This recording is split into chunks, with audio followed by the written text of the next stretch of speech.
bienvenue dans cette nouvelle vidéo. On est parti aujourd'hui pour un méga tour du potager. Vous allez voir que ça y est, hein, le dessin commence à prendre forme. Hein. Vous savez que moi le potager chaque saison je le vois vraiment comme quelque chose à créer, à dessiner. Et là on arrive à fin mai, en plus sous un climat doux. Hein. J'ai encore presque 15 jours, voire un mois d'avance sur nombreuses de vos régions. Et vous allez voir que le potager commence vraiment à ressembler à quelque chose. Alors on va pas faire le tour pour juste faire le tour. Hein. On va aborder les thématiques essentielles habituelles. Hein. On parlera d'associations, de culture. Hein. Vous allez voir vraiment que c'est très dense à certains endroits. On parlera de rotation de culture, de paillage. On voit presque plus le sol déjà dans mon potager. Je vous parlerai de tout ça. Allez, c'est parti pour ce méga tour du potager.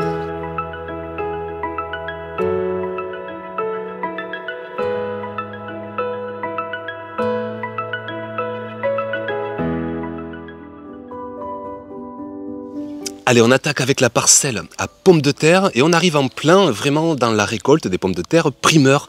Vous savez que les pommes de terre primeurs, c'est vraiment la joie des jardiniers. C'est quand les pommes de terre ne sont pas encore matures, hein, elles n'ont pas fait la peau épaisse. On voit d'ailleurs, hein, la culture est encore très verte. Ça veut dire que dessous, il faut encore du temps pour que les patates grossissent, pour qu'elles fassent de la peau épaisse et qu'on puisse les conserver. Hein. Tout ça, ça va s'assécher petit à petit. Alors pour récolter en primeur, hein, on a le choix. Soit on gratouille au sol et on laisse les autres patates se développer, soit on peut arracher un plant avec l'avantage de libérer de la place. Et moi, comme j'ai le potager plein, eh bien je veux libérer de la place. Vous le voyez ici, j'ai arraché un plant la semaine dernière, hein, pour déguster les premières. Hop, j'ai mis un concombre directement après. Et là, on va le faire de suite. Je vais arracher un deuxième plant, je vais avoir une place libérée et je vais enchaîner avec une autre culture. Donc il faut aller bien profond. Hein. Moi souvent, j'en oublie parce que je ne vais pas assez profond. Hop, et elles arrivent.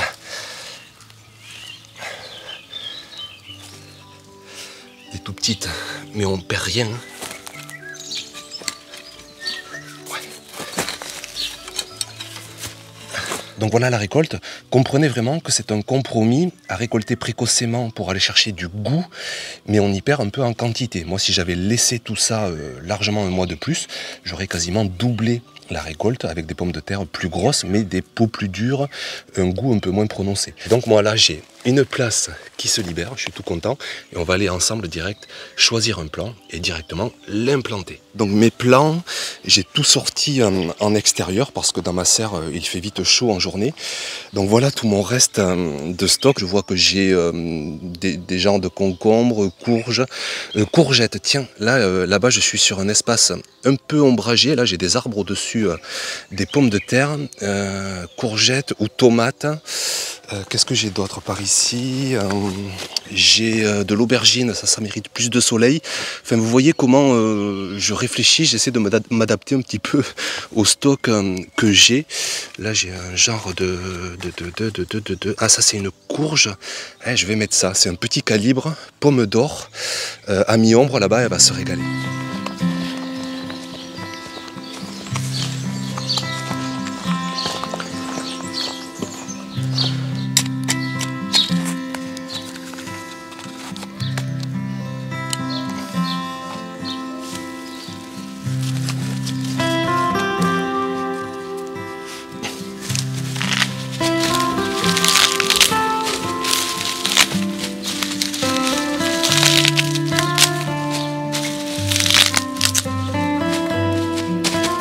Regardez, je vous montre l'exposition. Vous voyez qu'au-dessus, hop, j'ai ça. Et ça m'aide énormément en plein été. Là, on est de bon matin, le soleil commence à se lever. Mais après, hop, ça va très haut. Et l'été, ça tape très fort, plein sud là-bas. Et cette ombre végétale va vraiment aider les cultures feuilles, les courgettes, les courges, dans les régions chaudes et même dans beaucoup de régions. Elles adorent avoir la mi-ombre, avoir un feuillage qui transpire un peu moins. On baisse le besoin en eau. On maximise la vigueur de la culture et en tout cas ici, ça se passe très bien sous ce genre d'exposition.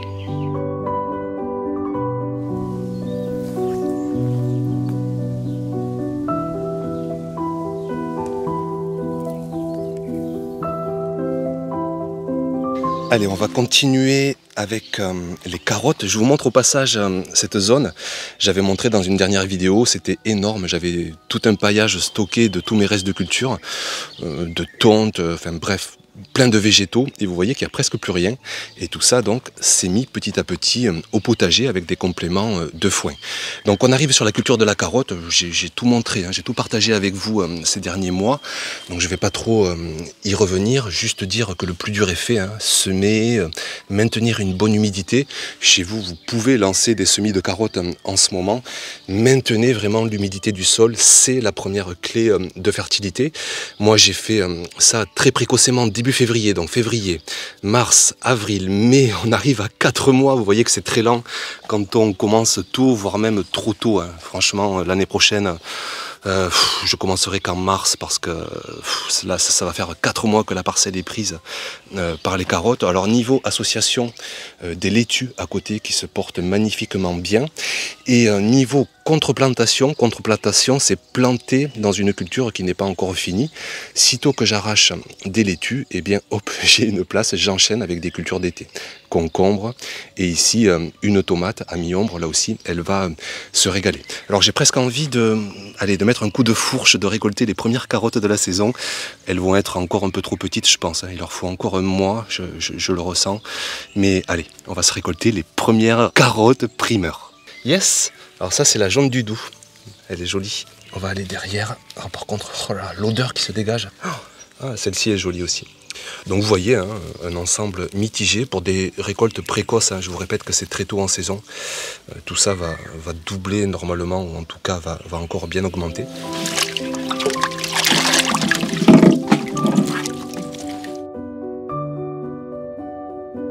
Ensuite, on va continuer avec une parcelle qui s'est totalement transformée ces dernières semaines. J'avais des fèves entièrement sur la parcelle et mon climat doux permet de les récolter assez précocement et d'enchaîner rapidement avec des cultures d'été. Je vous l'avais montré dans une dernière vidéo, l'arrachage des fèves, plantation des cultures d'été. Et là, depuis cette dernière vidéo, j'ai simplement mis un gros paillage sur le sol. Maintenant que mon sol commence à bien se réchauffer, un paillage, donc c'est l'occasion d'aborder cette thématique très diversifiée. Je mets vraiment tous les restes de mes cultures, des paillages plutôt verts, des paillages qui vont se décomposer assez rapidement, qui vont apporter des minéraux aux cultures, et puis des paillages un peu plus secs, un peu plus marrons, un peu plus carbonés en surface, donc une très faible épaisseur de foin. Et les cultures d'été qui commencent donc à bien se développer sur une exposition qui est un peu moins ombragée. Alors j'ai quand même des arbres, mais ils sont un petit peu moins sur le dessus. Et en été, je peux vous dire que le soleil est largement suffisant.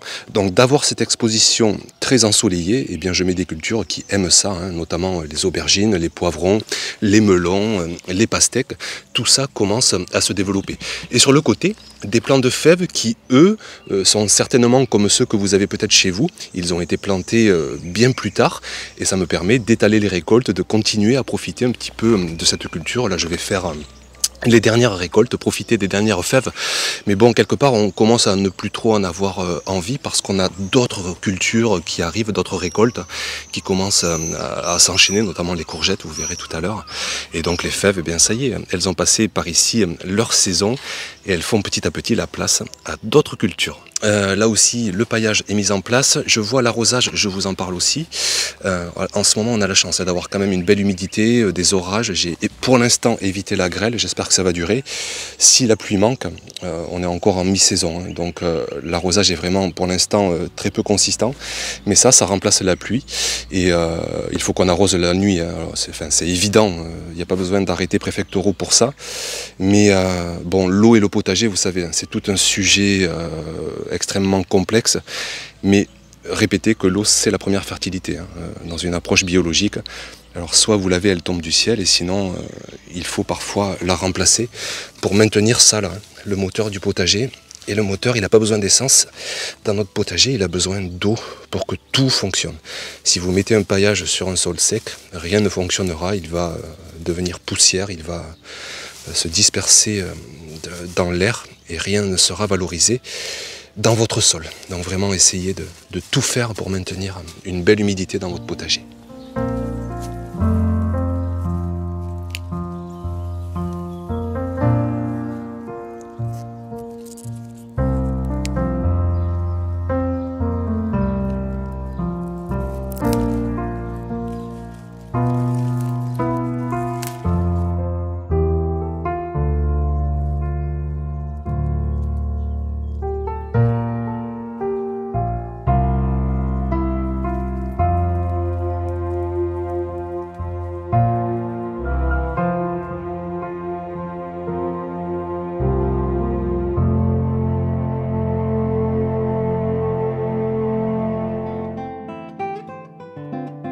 Ensuite, derrière, une parcelle d'ail et d'oignons. On va passer rapidement parce que je vous en ai déjà parlé plusieurs fois. Elle arrive déjà à maturité. Vous allez voir, je vais vous montrer un peu plus par là-bas. Alors on a eu du vent, des orages un peu venteux, donc ça a couché quelques oignons, mais regardez la taille. Hein. Alors rappelez aussi que les cultures aiment la terre. Hein. Là j'ai quand même aucune matière organique fraîche, hein. C'est beaucoup un peu de compost, mais beaucoup de terre. Hein. Moi j'ai investi dans une terre végétale, je peux vous dire que je l'ai déjà remboursée, hein, tellement elle m'apporte en quantité folle de récolte. Donc une terre végétale, c'est du sol, hein. C'est de l'argile, du limon, du sable. On en trouve en jardinerie, dans des sablières. Donc vous avez un peu de compost et regardez la taille de ces oignons. L'ail c'est pareil, tout se porte bien. Donc là pareil, si on veut les conserver, il faut attendre que... J'ai coupé, celui-là je vais le prendre, on va le manger rapidement. Donc ces oignons, si on les récolte à ce stade, la tige est très verte, ils ne vont pas se conserver longtemps, la peau est encore fine. Pareil, on est sur un système de récolte primeur.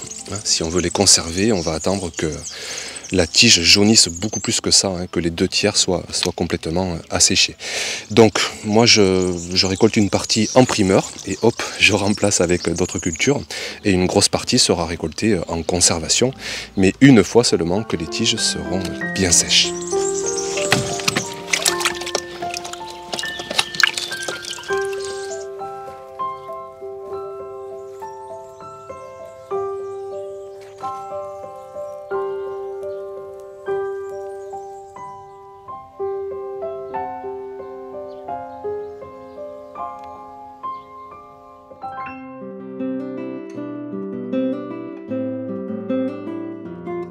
Ensuite, on va aller sur une parcelle que j'adore et vous allez comprendre pourquoi. Là, on va parler d'association de culture, de densité de culture. Donc, ce sont des chouquelles, je vous l'avais montré, hein, j'avais partagé tout ça. Des tout petits plants, vous vous rendez compte quoi. Regardez, on plante quelque chose qui ressemble à rien du tout et quelques semaines, quelques mois plus tard. Donc là, je vais les récolter d'ailleurs. On va se manger des chouquelles aujourd'hui avec des œufs brouillés. Alors, on enlève la nervure là et tout le reste, les feuilles se mangent. C'est un peu comme les épinards, comme les blettes. Et donc, niveau association de culture, dessous, j'ai mis des betteraves que j'ai en plus non démariées. Vous savez que les betteraves, on sème des glomérules. Ça donne plusieurs petits plants. Et moi, j'ai pas séparé les plants. Et regardez, ça pousse en grappe. Tout le monde est content. Alors, je vais pas les récolter parce que j'ai pas le temps aujourd'hui de les cuisiner. Je veux vraiment cuisiner ça rapidement. Mais regardez-moi ça, cette taille de betterave juste à côté de chouquelles qui eux prennent le 2e étage disponible et presque on pourrait envisager un 3e étage. Donc association chouquelles betterave, vous pouvez les semer, les planter en ce moment chez vous, ces deux cultures. Là j'ai un chou cabu qui commence à pommer, alors lui aussi quoi, des récoltes géniales. Je pense que je vais le conserver parce qu'on ne le consomme pas trop en saison chaude. Et pareil, au pied des betteraves qui se régalent. Alors il faut toutes les fertilités. Hein. Quand vous avez une densité comme celle-ci, vous avez quand même une concurrence racinaire. Hop, j'ai bougé un treillis. Donc vous avez une concurrence racinaire. Hein. Il faut sur un petit périmètre que les plants aillent chercher de l'eau, aillent chercher des minéraux. Il faut quand même que chacun ait un minimum de lumière. C'est le cas ici. Je porte une grande attention à la parcelle et ce qui me permet de vraiment densifier les cultures. Un peu de paillage pour préserver l'humidité et on est bon quoi, on est bon. Allez, je récolte quelques feuilles de chouquelles avec vous.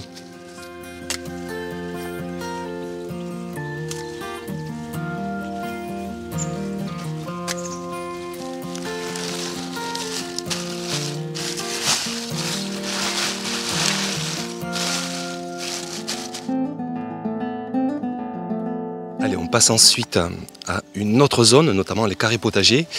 Eux aussi ont complètement été transformés sur les dernières semaines, vous l'avez vécu sur la chaîne.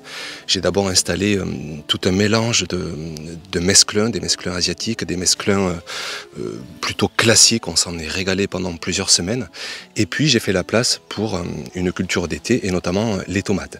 Alors, J'ai essayé pour l'occasion le purin d'ortie, j'en ai plein au potager. L'année dernière, j'ai ramené, on m'a livré un compost végétal gratuitement que j'ai récupéré avec grand plaisir et je pense qu'il y avait plein de graines d'ortie. J'en ai plein le potager et du coup j'en ai fait un petit peu. Alors je me suis amusé il y a 10 jours à arroser un plan sur deux un peu partout, enfin un plan sur deux, une rangée sur deux et bon, j'ai constaté aucune différence honnêtement, mais je pense que simplement en fait les plants ont tout ce qu'il faut. Donc le purin est juste un complément, comment dire, d'agrément, mais déjà avec un sol extrêmement riche de tous les composts, les carrés potagers, hein, on les avait remplis là aussi ensemble sur la chaîne. C'est un mélange de plein de compost, de plein de matières organiques. Et là, évidemment, les tomates se régalent, quoi. Donc, on me posait encore, je le répète pour les débutants qui arrivent sur la chaîne, ici, les tomates, j'évite le contact avec le sol parce que souvent, j'ai un champignon qui va contaminer les branches du bas et ça remonte ensuite. Donc, j'essaie au maximum d'éviter le contact avec le sol.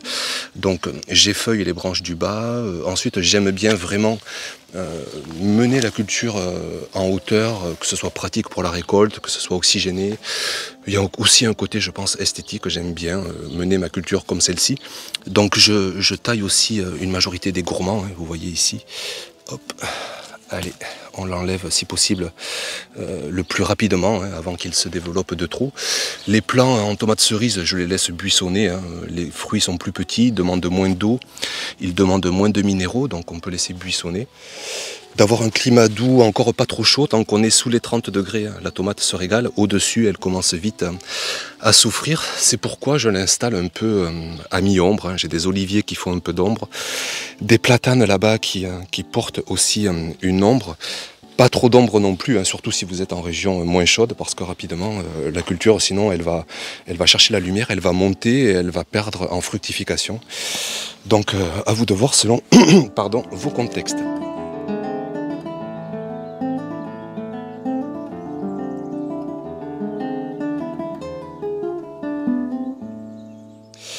Par ici, tiens, je refais le test d'une chayote sur mon abri. L'année dernière, je l'avais fait en pot, le système racinaire s'était étouffé. Cette fois-ci, je tente en pleine terre, mais déjà, je vois que j'ai des feuilles pas top. Alors, je sais pas pourquoi elle se plaît pas trop dans cet endroit. Bon, à voir, hein. Les nouvelles feuilles sont belles, ça grimpe. Je rêverais d'avoir un abri recouvert par un plant de chayote. On verra ça. Alors ici, des blettes, on l'avait vécu ensemble, plantation, en mi-saison, elles se régalent, hein, avant l'été, après l'été, je vais essayer de leur faire passer l'été parce que ça produit jusqu'au gelé de l'hiver, c'est dingue cette culture. Là je peux encore récolter, de récolter on génère des nouvelles feuilles, mettez des blettes, génial, et au-dessus des petits pois, variété violette, regardez ça, variété, genre de variété capucine on appelle ça. Et là, il va être temps de récolter. Alors, vu que j'ai d'autres récoltes, on congèle. On congèle parce que je ne peux pas tout manger là en ce moment. Et puis, c'est intéressant de congeler parce que le potager, il ne donne pas à profusion tout le temps. Donc, il faut juste prendre le temps à cette saison de récolter, de cuisiner, de conserver pour se régaler toute l'année du potager. Allez, je fais quelques récoltes de petits pois.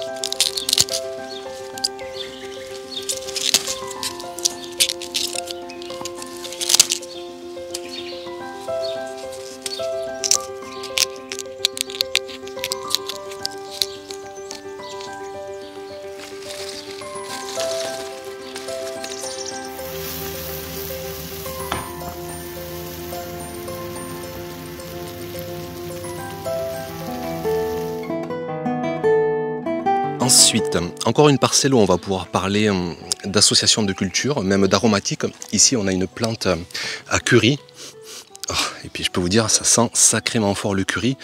J'ai toujours espoir que ça joue dans la biodiversité, dans l'équilibre global du potager. Je sais que les ravageurs, notamment, se repèrent beaucoup à l'odeur. Et j'aime bien installer des odeurs dans le potager. Néanmoins, vous voyez que Madame Limace se fait quand même bien plaisir avec ce choucabu. Mais il devrait en rester pour nous tout de même. Là aussi, association chou-betterave, avec derrière des betteraves, je vais essayer de vous montrer pareil, implantées en grappe et qui se développent très bien. Ouais, là on va avoir des belles récoltes, tout ça, ça va partir en conservation.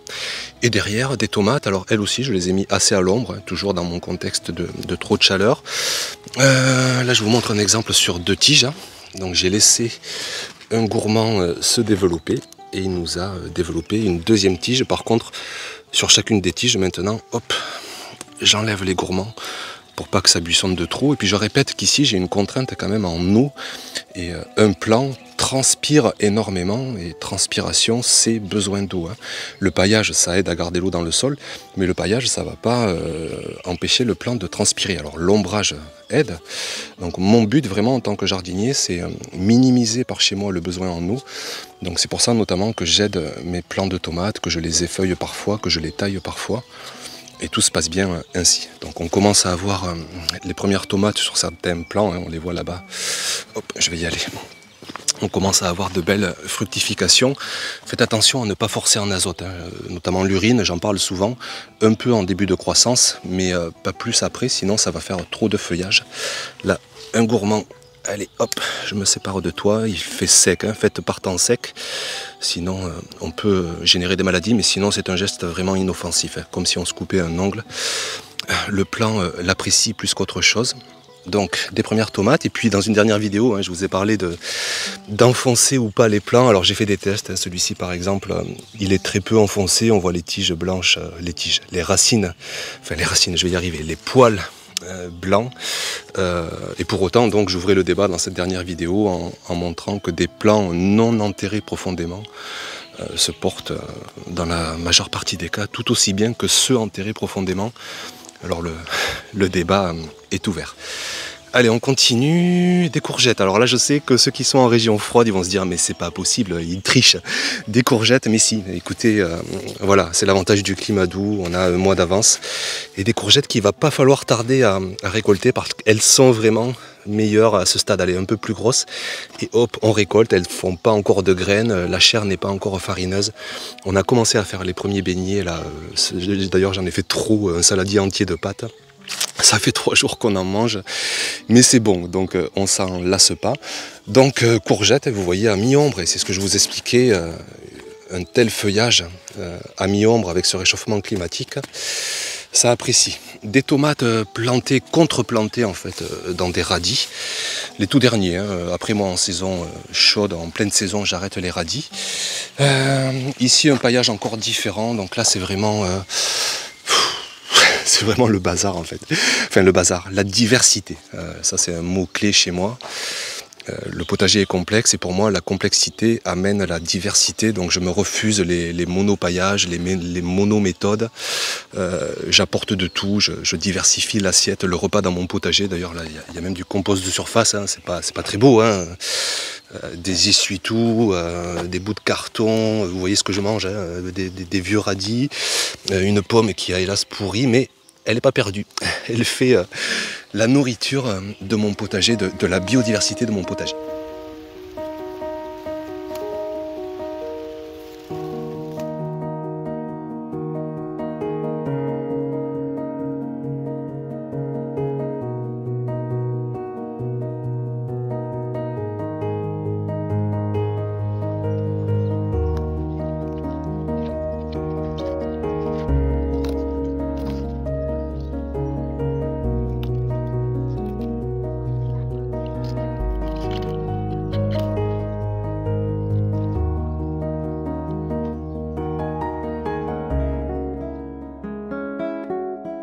Ici, les mange-tout donc ont été mangés, tout, hein, et enchaînement, donc là aussi culture d'été, les pommes de terre derrière, ici c'est vraiment pour la conservation, donc je les laisse, ça mériterait plus de butage, mais bon j'ai pas la matière, hein. Alors parfois on fait avec ce qu'on peut, avec ce qu'on a, avec le temps qu'on a, la logistique qu'on a. Dans l'idéal, il faudrait vraiment maintenir ces plants, et comme ils sont à mi-ombre en plus, vous voyez qu'ils montent. Ça c'est parce qu'il manque un peu de lumière.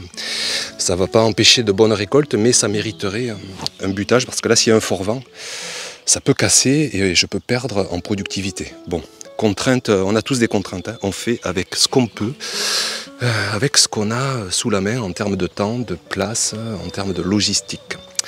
Ensuite, allez je vais sauter par-dessus, on va aller derrière. Des patates, des tomates, rien de particulier. Les premiers haricots, je les ai implantés, je crois que j'ai quelques images, je vous les mets, je les ai implantés en godet pour gagner 1 à 2 semaines. Ce qui fait que vous voyez, ils arrivent déjà à floraison et rapidement on va avoir les premières récoltes. Des tomates, bon je suis un taré, un fou, un fada de tomates, donc vous allez en voir absolument partout. Des tomates. Le mesclun que j'ai beaucoup misé cette année parce que, que dire, en fait, vous récoltez, vous coupez, hein, ce sont des variétés en fait à récolter à la coupe. Vous coupez et vous revenez 3 jours après et c'est magique, ça a repoussé quoi. Et c'est dingue, alors j'en ai trop, hein, j'ai trop fait. Mais c'est dingue. Alors celui-ci est à mi-ombre, là maintenant qu'il commence à faire un peu chaud, il se régale. Sinon les premiers étaient en plein soleil pour le début de saison. Des échalotes que j'ai légèrement butées parce que je les ai plantées très tôt en saison, j'avais peur de trop d'humidité, mais du coup après en saison chaude il faudra peut-être un peu plus les arroser parce que de planter en butte, l'eau reçue, l'eau s'évacue plus rapidement. Des choux cabus, donc ça, itinéraire très précoce, hein. Chez vous peut-être que vous allez les planter à peine durant cet été pour les avoir cet automne. Tout ça va être conservé, hein. Ce ne sera pas consommé parce que ça va paumer avant cet été et on va tout conserver.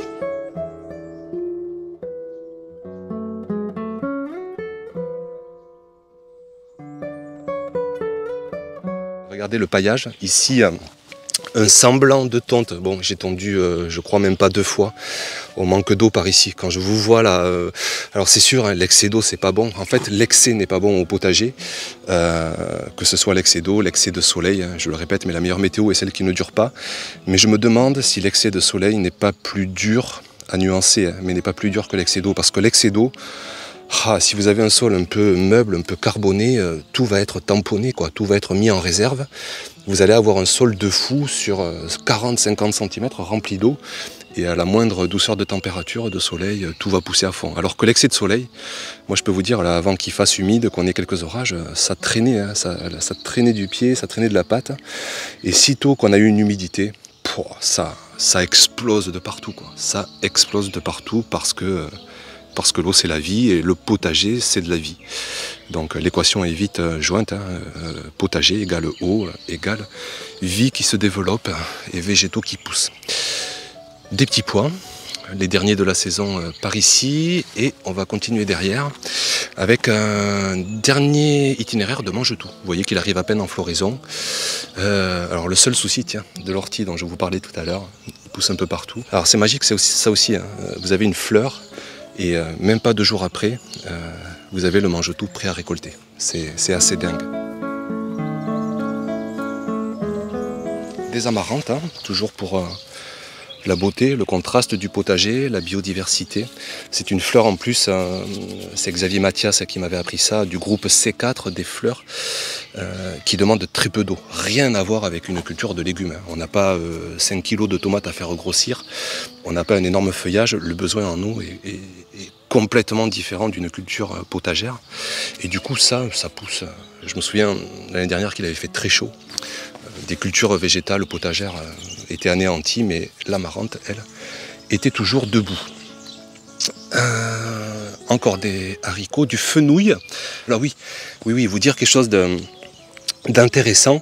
Je les ai mis près de la chayotte et en fait la chayotte, je voulais pas la reproduire cette année parce que elle me prend mais une place mais tellement dingue.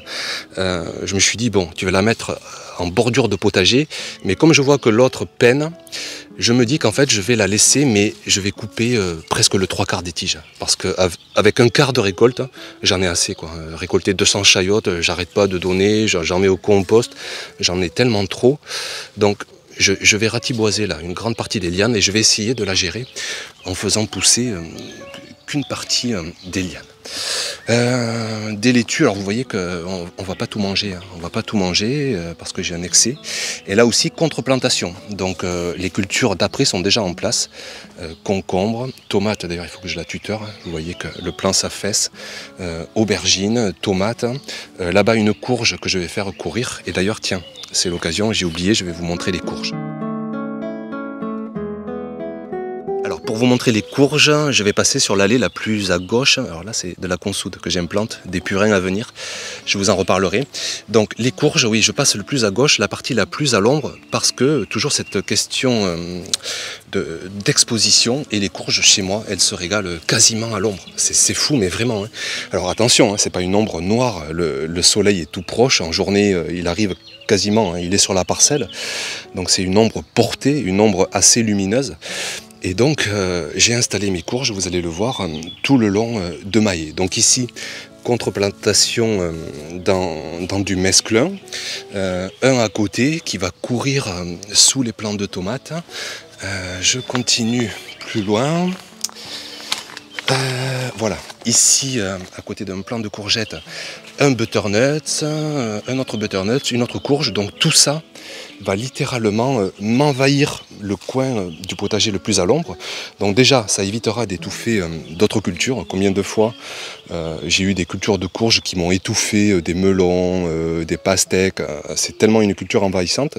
Donc je vais la faire aller dans la haie. L'année dernière, j'ai récolté, je vous mets quelques images, j'ai récolté des potimarrons et même des marcheurs de l'autre côté. Là, j'ai un chemin avec des gens qui se baladent dans la nature.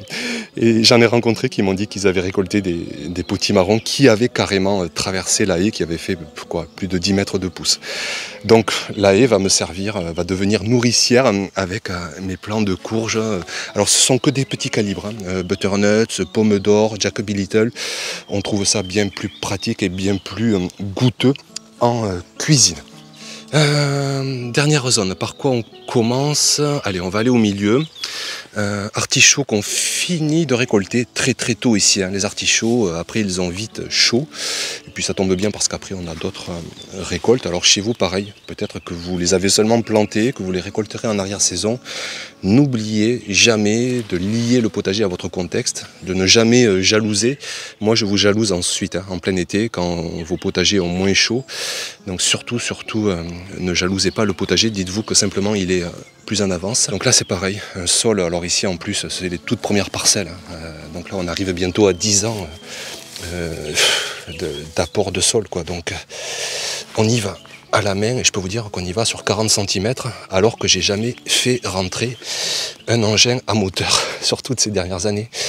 Donc l'efficacité de l'apport des composts, des paillages, d'une intégration légère parfois à la grelinette. Et maintenant je prends soin de tout ça en le protégeant toute cette saison chaude. La tour à concombre qui commence à prendre forme, des feuilles, vous voyez ici, alors souvent je vois, sitôt que vous avez un signe, vous êtes très inquiet, moi je laisse faire. Alors c'est peut-être le luxe d'avoir un grand potager, mais ouais, vous voyez, j'ai pas le temps de me dire qu'est-ce que ça peut être, et puis je fais pas le potager pour ça.